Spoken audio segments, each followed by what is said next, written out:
మన రాష్ట్రంలో ఉన్నటువంటి డిజిటల్ మీడియా మిత్రులందరినీ ప్రధాన స్రవంతి మీడియా లాగానే అడ్రస్ చేయాలనేటటువంటి ఒక సదుద్దేశంతో డిజిటల్ మీడియా మిత్రులందరితో కూడా ఎల్లుండి 25వ తారీఖు నాడు మా తెలంగాణ జాగృతి ఒక కొత్త రాజకీయ శక్తిగా అవతరించబోతున్నటువంటి సందర్భంలో మీ అందరికీ ఒక మాట చెప్పి ప్రత్యేకించి మీ అందరినీ ఆహ్వానించాలనే ఉద్దేశంతో ఈ కార్యక్రమాన్ని ఏర్పాటు చేసుకోవడం జరిగింది. ప్రధానంగా regular media, so called traditional media వాళ్ళందరినీ కూడా నిన్న మొన్న కలవడం జరిగింది.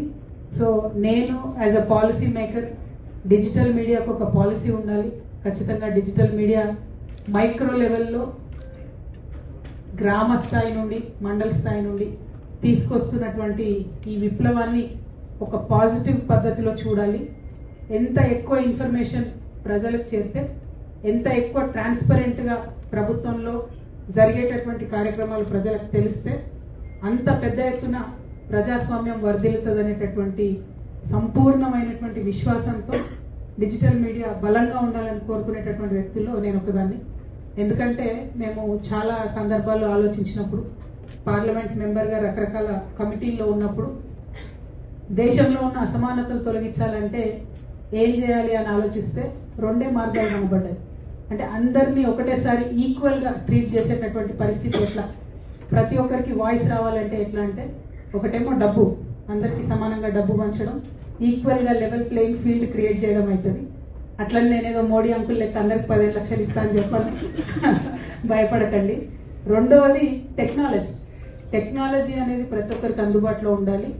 ఇంటర్నెట్ అనేది ఫ్రీ ఉండాలి, ఛార్జ్డ్ ఇంటర్నెట్ ఉండకూడదు అనే దాని మీద బలంగా అనేక కమిటీలలో మేము వాయిస్ వినిపిస్తూ వచ్చాం.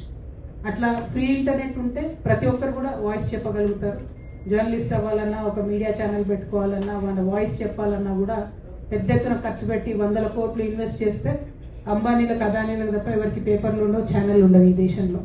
కాబట్టి ఈక్వాలిటీకి డెఫినెట్గా టెక్నాలజీ మంచి రాచబాట వేస్తుందని బలంగా నమ్మేటటువంటి పాలసీ మేకర్స్లో నేను ఒకదాన్ని.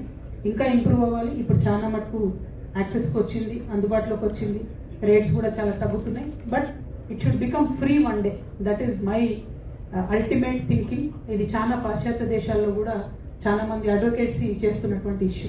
సో ఈ సందర్భంలో మిమ్మల్ని ప్రధాన స్రవంతి మీడియా వేరు, డిజిటల్ మీడియా వేరు అనేటటువంటి ఉద్దేశం కాకుండా నా వంతుగా పర్సనల్గా మిమ్మల్ని ఎల్లుండి 25న మా పార్టీ ఏదైతే సభ ఉందో దానికి అందరినీ ఇన్వైట్ చేస్తున్నాం.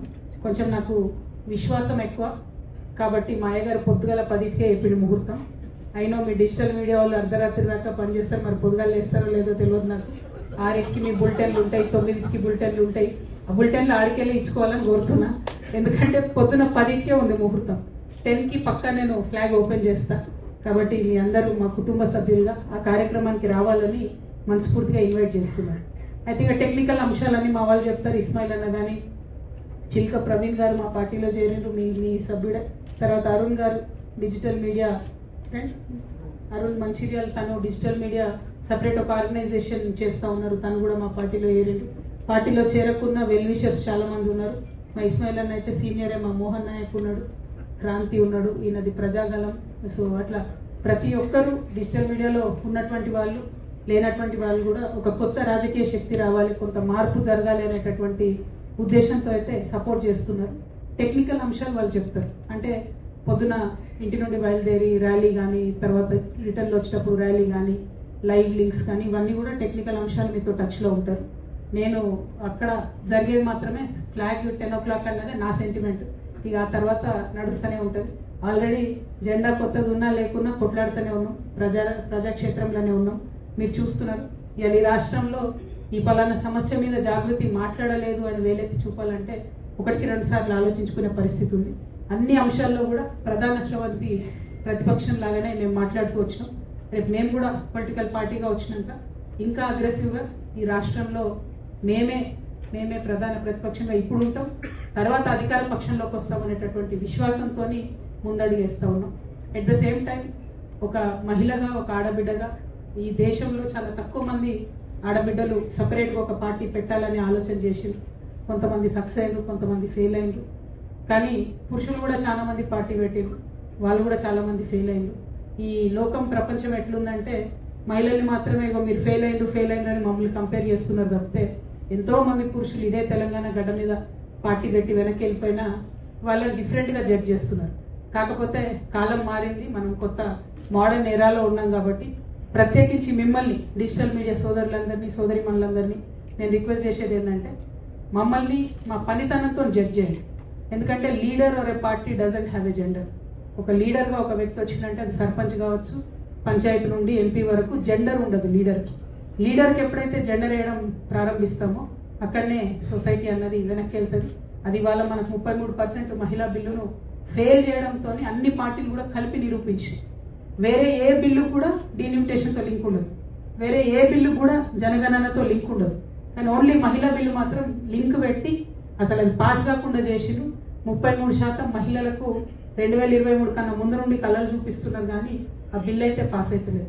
సో ఇటువంటి తరుణంలో నేను ప్రతి ఒక్కరికి మాడబిడ్డలు చెప్తూ వచ్చిన, మనకు రిజర్వేషన్ అవసరం లేదు, మనం కొట్లాడాలి. కొట్లాడి ఎవరైతే మగవాళ్ళు మేము రిజర్వేషన్ ఇస్తాం అనుకుంటున్నారో మీకంటే మేమేం తక్కువ కాదని ప్రూవ్ చేసి 33% కాదు 50% గెలిచి అసెంబ్లీలకు పార్లమెంట్లకు పోవాలని చెప్పి ఒక పంతం పట్టుకొని మేము వస్తూ ఉన్నాం. నువ్వు నవ్వకు రంజిత్, యూట్యూబ్లో కూడా మీకు కాంపిటీషన్ మస్తు మంది వెళ్ళిండ్రు మా అక్క చెల్లెళ్ళు. రేపు తర్వాత కూడా మీకు కూడా ఫ్యూచర్ డౌట్ఫుల్గానే కొడుతున్నాను. సో రిజర్వేషన్లతో సంబంధం లేదు, రాజకీయాలలో మాత్రం మా మార్క్ ఖచ్చితంగా చూపిస్తాం. ఇట్లా అనేకమైన అంశాలతో వెళ్తా ఉన్నాం. సో నా రిక్వెస్ట్ ఏంటంటే ఇది జస్ట్ ఇన్విటేషన్ మీటింగే. పార్టీ లాంచ్ తర్వాత ఫార్మల్గా మళ్ళీ ఒకసారి కలుద్దాం.